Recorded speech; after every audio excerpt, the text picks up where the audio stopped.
अस्सलाम वालेकुम, मैं हूं दिल इम्तियाज और आप देख रहे हैं तख्ती ऑनलाइन। अगर हमने जानवरों की तरह, इंसानों की तरह जिंदा रोबोट बनाने हैं, गोश्त पोस्ट के रोबोट्स बनाने हैं, तो हमें ज़िंदगी को बहुत करीब से देखना होगा। मैं आपको एक प्रोजेक्ट की तरफ लेके जा रहा हूं जिसका नाम है जीनोबोट्स। दुनिया के पहले जिंदा रोबोट्स बनाए जा रहे हैं और इनमें उनको कामयाबी भी हासिल हुई है। जो टीम जीनो रोबोट्स बना रही है वो कुछ और चीज़ों पर भी रिसर्च कर रही है। वो ज़िंदगी के कुछ स्ट्रक्चर्स पर भी रिसर्च कर रही है। तो इस वीडियो में मैं आपको बताऊंगा कि वो किस तरीके से जीनो रोबोट्स को अप्रोच कर रहे हैं, लेकिन उन रोबोट्स में क्या खसूसियात होनी चाहिए, क्योंकि वो जिंदा रोबोट्स हैं।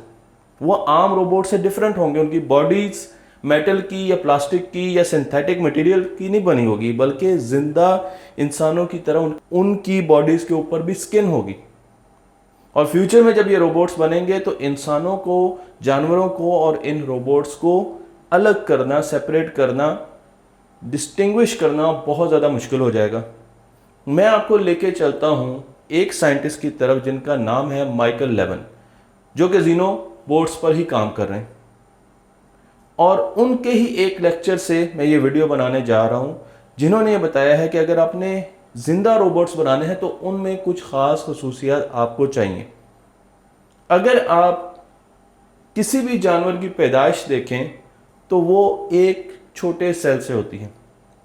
Stem cells Aahista Aahista complex sales की और ऑर्गन्स की शक्ल इख्तियार करते हैं। तो मैं आपको अगर बहुत सिंपल लाइफ दिखाऊं तो वो स्टेम सेल्स यहां पर मैं आपको दिखा रहा हूं। इंसान के जो स्टेम सेल्स होते हैं वो 200 मुख्तलिफ किस्म के ऑर्गन्स और कॉम्प्लेक्स सेल्स में डेवलप होते हैं। इसी तरीके से मुख्तलिफ जानवरों में स्टेम सेल्स मौजूद होते हैं। लेकिन स्टेम सेल्स की एनाटॉमी कहाँ से आती है? स्टेम सेल्स को कैसे पता चलता है कि उन्होंने हार्ट के सेल्स प्रोड्यूस करने हैं, स्किन की फॉर्म इख्तियार करनी है, किडनी की फॉर्म इख्तियार करनी है?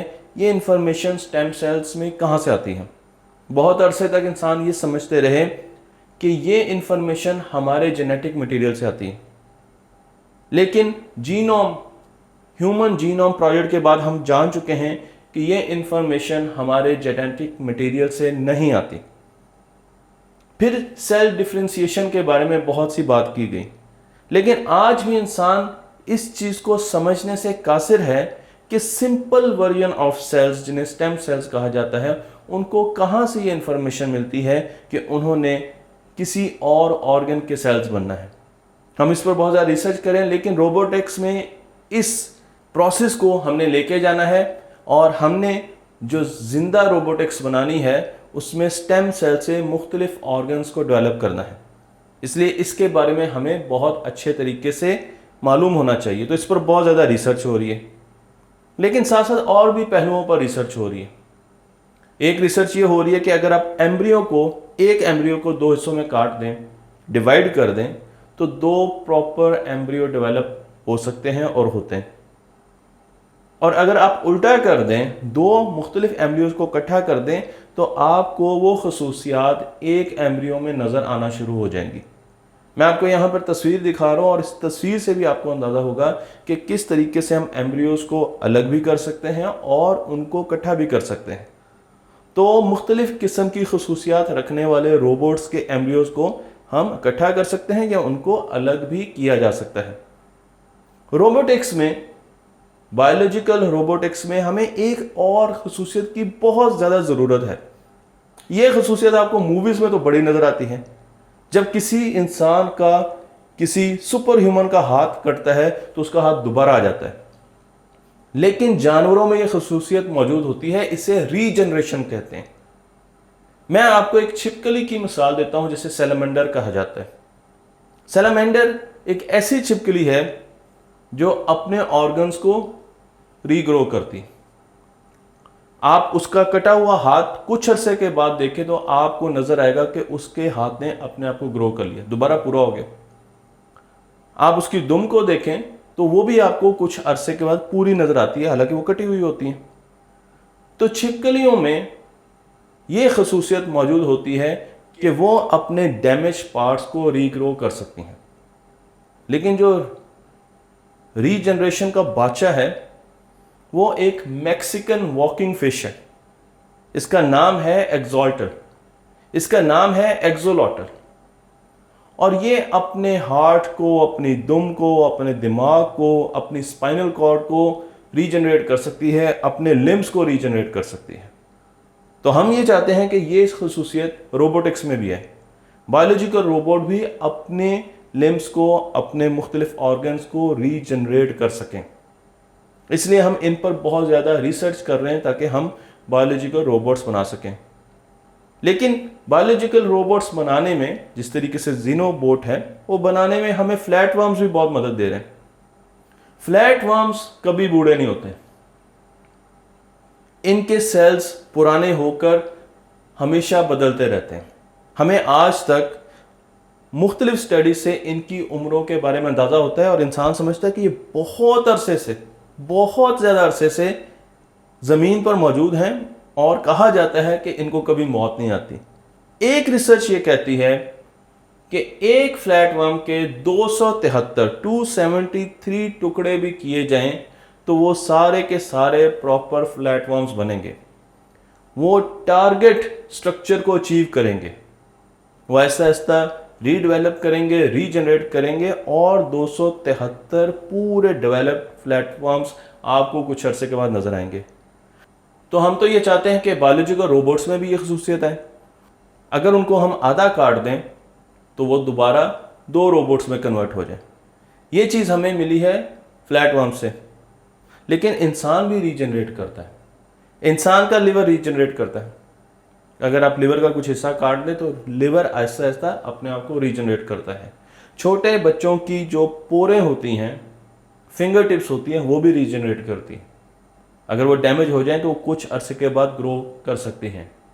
12 सिंगों के सींग जो कि बोन्स होती हैं वो रीजनरेट करती हैं। अगर किसी 12 सिंगे के सींग को काट दिया जाए, और इस पर बहुत ज़्यादा एक्सपेरिमेंटेशन हुई है अल्क्स पर, तो वो 1 सेंटीमीटर ग्रो कर सकती है एक दिन में, एक बोन। और वो बोन बिल्कुल वैसा ही स्ट्रक्चर बनाएगी जैसा कि आपने काटा है। तो इसका मतलब यह है कि कोई चीज़ ऐसी है हमारी बॉडी में जो कि चीज़ों के स्ट्रक्चर्स को और पैटर्न्स को याद रखती है, ताकि जब रीजनरेशन करनी है तो उसी पैटर्न में लेके जाना है। क्या ये इंफॉर्मेशन सारी की सारी हमारे दिमाग में मौजूद होती है? मैं रीजनरेशन की अगली खसूसियत पर आ रहा हूं जिसे रीमॉडलिंग कहा जाता है। अगर एक छिपकली को लेकर आप उसका एक पाँव काट दें और उसकी दुम को काट कर उसके पाँव की जगह लगा दें, ग्राफ्टिंग कर दें, तो वो दुम आहिस्ता आहिस्ता उसका पाँव बन जाएगी। अगर आप उसको दूसरे पाँव पर लगा दें तो वो दूसरा पाँव बन जाएगी, मिरर इमेज बन जाएगी। लेकिन दुम को कैसे पता चलता है कि उसने दायां पाँव बनना है या बायां पाँव बनना है? ये इंफॉर्मेशन कहाँ मौजूद है?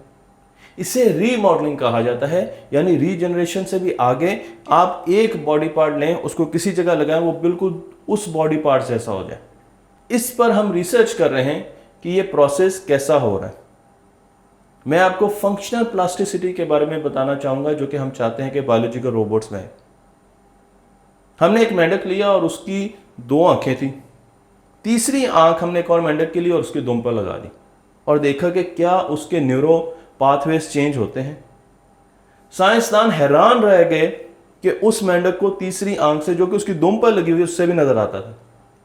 उन्होंने एक स्पेशल मशीन डेवलप की जो कि इस चीज को टेस्ट कर सके। आपको तस्वीर में मैं दिखा रहा हूं।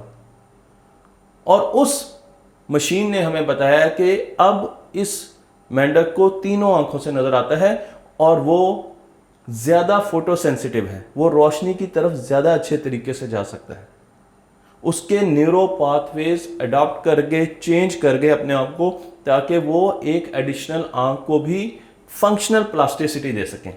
तो हम ये भी चाहते हैं कि एक रोबोट अपनी आंख यहां से निकाले और जब अपने हाथ पर लगाए तो सारे कनेक्शन अडॉप्ट कर दें। लेकिन वो बायोलॉजिकल रोबोट होगा, इलेक्ट्रिकल रोबोट नहीं होगा। मैं आपको यहां पर अब इस सवाल की तरफ लेके आ रहा हूं कि ये इंफॉर्मेशन कहां पर मौजूद होती है। रीजनरेशन की इंफॉर्मेशन कहाँ मौजूद होती है, रीमॉडलिंग की इंफॉर्मेशन कहाँ मौजूद होती है, फंक्शनल प्लास्टिसिटी की इंफॉर्मेशन कहाँ पर मौजूद होती है। हम ये समझते हैं कि हमारी सारी मेमोरीज हमारे दिमाग में, तो अगर हमारी गर्दन उड़ा दी जाए तो हम कुछ नहीं कर सकते, हमें कोई चीज़ याद नहीं रहेगी। यही एक्सपेरिमेंट किया गया एक फ्लैट वर्म पर। फ्लैट वर्म को एक ट्रेनिंग दी गई कि उसने चुटकी बजानी है। ये मैं एग्जाम्पल के लिए आपको समझा रहा हूँ, ट्रेनिंग किसी और चीज़ की दी गई। अब फ्लैट वर्म चुटकी बजाना सीख गया और फिर उसकी गर्दन उड़ा दी गई। और हम ये समझ रहे थे, साइंसदान ये समझ रहे थे कि अब तो उसके पास ब्रेन नहीं है, तो वो सारी मेमोरीज जा चुकी हैं और अब जो फ्लैट वर्म इवॉल्व करेगा, आहिस्ता आहिस्ता अपने आप को रीजनरेट करेगा, उसको चुटकी बजाना नहीं आएगी। लेकिन जो फ्लैट वर्म रीजनरेट किया उसे भी वो ट्रेनिंग याद थी, यानी कि उससे भी चुटकी बजाना आती थी। चुटकी बजाना मैं आपकी आसानी के लिए कह रहा हूं। तो ये इंफॉर्मेशन कहां पर स्टोर होती है? अब साइंसदानों का ये ख्याल है कि ये जो डिसीजन मेकिंग है और जो मेमोरीज हैं, स्पेशल किस्म की मेमोरीज हैं, वो हमारे सेल में स्टोर होती हैं। इंसान के सेल के अंदर मेमोरीज मौजूद होती हैं और उन मेमोरीज का ताल्लुक हमारी बॉडी के स्ट्रक्चर के साथ होता है, हमारी बॉडी के पैटर्न्स के साथ होता है। हम अभी इनको समझने में बहुत ज़्यादा पीछे हैं, लेकिन ज्यों ज्यों हम बायोलॉजिकल रोबोट्स की तरफ जाएंगे, हम ऐसी करैक्टरिस्टिक्स उनमें भी लाने की पूरी कोशिश करेंगे। और उसके लिए हमें इन चीज़ों के बारे में बहुत अच्छे तरीके से आना चाहिए। तो हम पहले जीनोबोट्स बनाने जा रहे हैं। अगली वीडियो मेरी जीनोबोट्स के बारे में होगी, वो कैसे काम करते हैं। लेकिन इन करैक्टरिस्टिक्स को जानना बहुत ज़्यादा ज़रूरी था, ताकि जब जीनोबोट्स की आगे डेवलपमेंट हो तो आपको पता हो कि किन बेसिस पर हम वो रोबोट्स बना रहे हैं और उन रोबोट्स की स्पेसिफिकेशंस क्या हैं, हम किस किस्म की स्पेसिफिकेशंस उनमें लाना चाह रहे हैं। तो मुझे उम्मीद है कि ये वीडियो आपको पसंद आई होगी। तख्ते ऑनलाइन को लाइक कीजिए, शेयर कीजिए और इस इल्म को दूसरों तक पहुंचाइए।